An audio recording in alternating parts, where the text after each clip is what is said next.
Alo, chào các bạn, chào mừng hôm nay mình lại trở lại và mình lại tiếp tục với cái vấn đề, nhưng mà hôm nay về cái vấn đề gọi là chương trình làm một cái loa thùng nhưng mà tận dụng những cái con loa của tivi.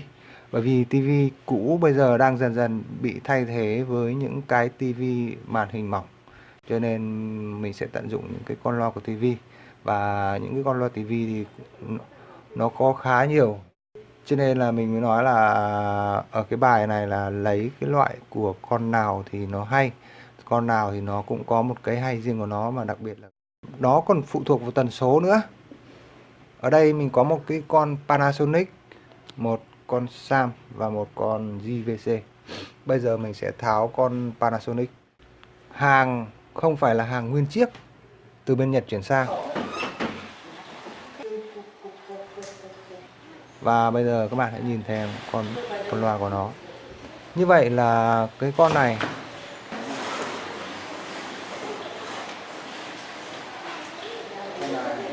nam châm nó cũng không phải là vào cái dạng lớn, đúng không?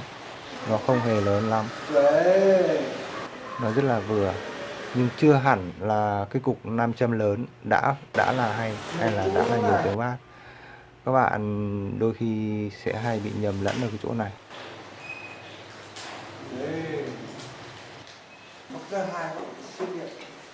Con Hoa nó hay là bởi vì nó hay ở cái chất đóng của nó. Thì mình cho rằng con này là đỉnh của đỉnh luôn, đỉnh của đỉnh luôn. Đó là con Panasonic bổ sung vào hệ thống âm thanh karaoke của bạn, hay là hệ thống âm thanh nghe nhạc cũng được. Tất nhiên mình sẽ có video tiếp theo. Tiếp theo là một con JVC. Con JVC này Nhật Bản luôn nha, hàng nguyên chiếc. Và tháo ra thì nhìn con loa rất là hoành tráng, đúng không? Rất là hoành tráng, nhìn rất cổ, rất đẹp. Nhưng liệu con này liệu có hay không, và cho nó hoạt động ở cái tần số bao nhiêu? Một chú Panasonic đây nha,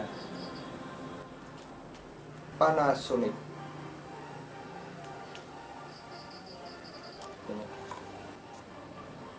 JVC Cuspito đấy. Siapa con kecil kapisi JVC 500 to gấp đôi.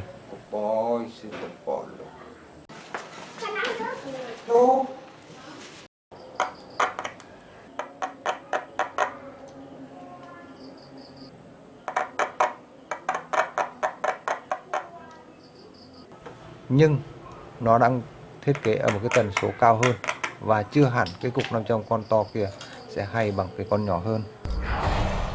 Và mình sẽ quyết định cao bát. Và như vậy con Panasonic nghe hay hơn, và quyết định cho nó ở cái tần số 250Hz đến 300Hz. Và ở video sau các bạn sẽ rõ tiếp theo.